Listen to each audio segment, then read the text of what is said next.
We're launching an Amazon product with just $300. That's all that we're spending. And we're just sending in 30 units to Amazon FBA to test them out and see how they sell. But even still, I normally tell everybody who wants to test just a few units that they're almost guaranteed to fail. But we're doing something completely different. So a couple months ago, my parents decided that they want to launch a product. My mom's 51 now. She's working at her job for way too long and wants to get out. They've been seeing my success and they want in on it. Finally, it's taking a year to get somebody on the train. So they started doing something different when searching products, something completely that most people, they just have never been taught. They haven't been using Jungle Scout to find their product. They didn't spend hours looking on Viral Launch or Helium 10. They didn't use any software. I tried to teach them how to use the software, but they are so computer illiterate that it didn't work. So instead, they have been sending me product ideas over the past 6 months of stuff that they've run across in their everyday life. Products that they've been actually using. And this is how they've been looking for products. And they come to me with one about 2 months ago. And I pull it up, and I've turned down 4 or 5 of their products before this. But I pulled this one up. I look at the revenue. Top sellers are doing 10 to 15K a month. Okay, that's exactly what I need to see. And then they walk me through exactly what they want to do to this product to make it better than what's already being offered. They bought one off of Amazon and said, look at this flaw right here. In fact, the original product the way they found this product is because somebody had purchased this product, shown it to them, and they said, wow, that is such an issue. So, much in the same way I did my 5th product, I just found that one using stuff I use in my everyday life. We finally had a product for them, and we're running with it. Now, the reason why we're doing only 30 units is because it's a product they're actually able to make in their garage. My dad has said woodworking equipment, and he made 30 units of them. And we sent them in, boxed them up, and sent them into Amazon. But just because you cannot make 99% of products in your garage, this was a very special case, does not mean that you cannot test a product with 30 units. There's a totally different limiting factor. Generally, the reason why you can't just buy 30 units and sell them is because your manufacturer will not make 30 units. Sure, they will make 30 units. Don't get me wrong. They will sure as hell make 30 units. But you're going to get exactly what they have already manufactured. You will get no changes whatsoever to the product. And therein lies the issue. If you just throw up a product on Amazon and have done nothing to innovate it, as I've preached hundreds of times on this channel, your product is never going to compete with the ones that are already on there that already have reviews and ranking. You just can't. But that's what's different here. Because with our 30 units, we have something completely innovative. If you look at the second and third picture, you have no doubt that our product is better. You cannot miss it. It's just so clear. And so you can go ahead and test out smaller amounts of inventory. If your manufacturer is going to let you buy just 100 products and it's innovated, that is totally okay to try. And here's why. Because for my products that have been the most successful, the ones that are making me the most money, the day that these products get into Amazon, they started selling. They started selling right off the bat. I did not need to run. I ran just a little bit of advertising, and at that point, they took off. And I just knew the ones that are selling much slower, they're not doing as well, just making me a little bit. Those products, I had to put a lot more work. I actually did have to get reviews for those products to sell well. I actually did have to get some ranking. I did have to keep my price at near break even for a while to get all of that stuff.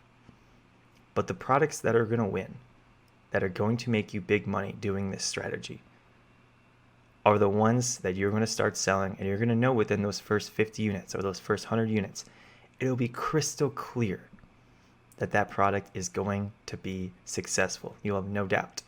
And the great news is, if you pick a product and it's not a winner, which I have done that. And let me tell you about my fourth product. So my fourth product, I was living large on Amazon when I made the order for this, thinking, oh man, I can't fail. Everything's just going up and up and up. So I made the order. I spent $10,000 when I didn't need to spend anywhere near that. The manufacturer would have let me purchase just like $1,500 worth of inventory. So I spent 6 times more than I needed to. So I buy all that inventory, swearing, oh, this will sell it in 2, maybe 3 months.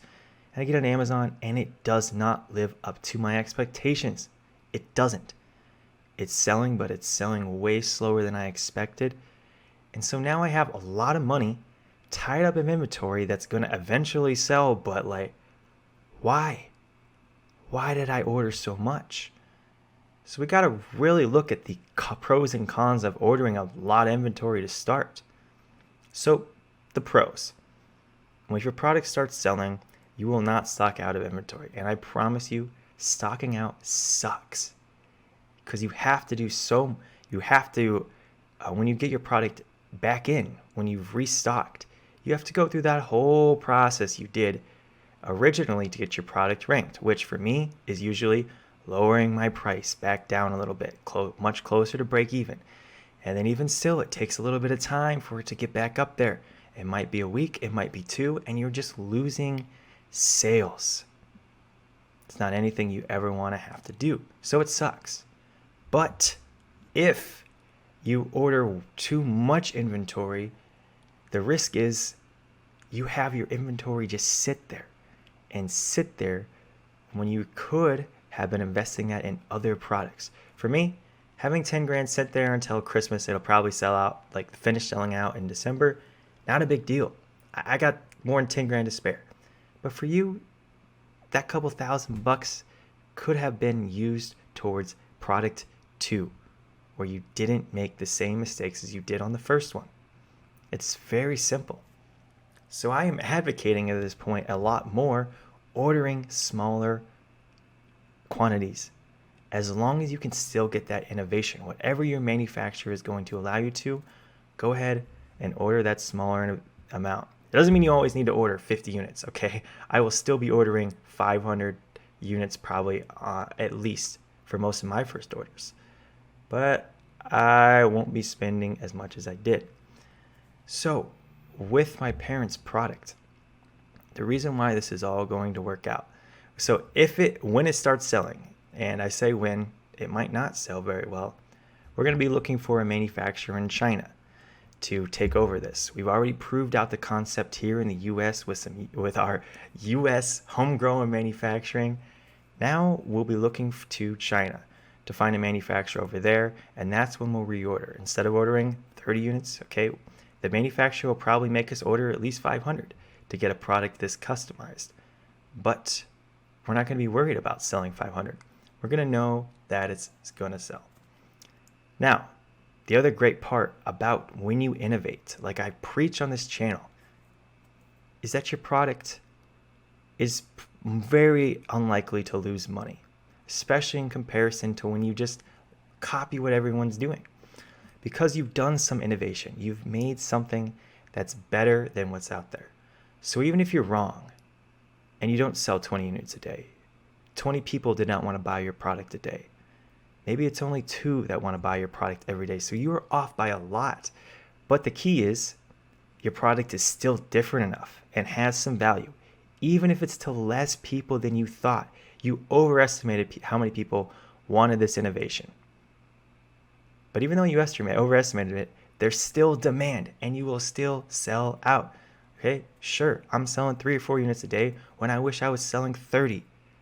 But I'm going to sell out. And I'm not going to lose my 10 grand. It's going to come back to me. It's just going to take a while, which is my fault. I learned a valuable lesson, and I'm teaching you guys that lesson right here. You don't need to go gung-ho, think you're conquering the whole damn world, and order way too much inventory. Now, on the flip side, with my 5th product, that sold like crazy. crazy when it got in, and it would have been great to have had way more inventory than I wanted, okay? Because then I wouldn't have stocked out. I've stocked out twice on that thing because it keeps selling so fast, and I'm making some tweaks to it, which is limiting how fast I'm able to order new inventory. So keep this lesson in mind as you move forward. I would love to see one of you try something like this.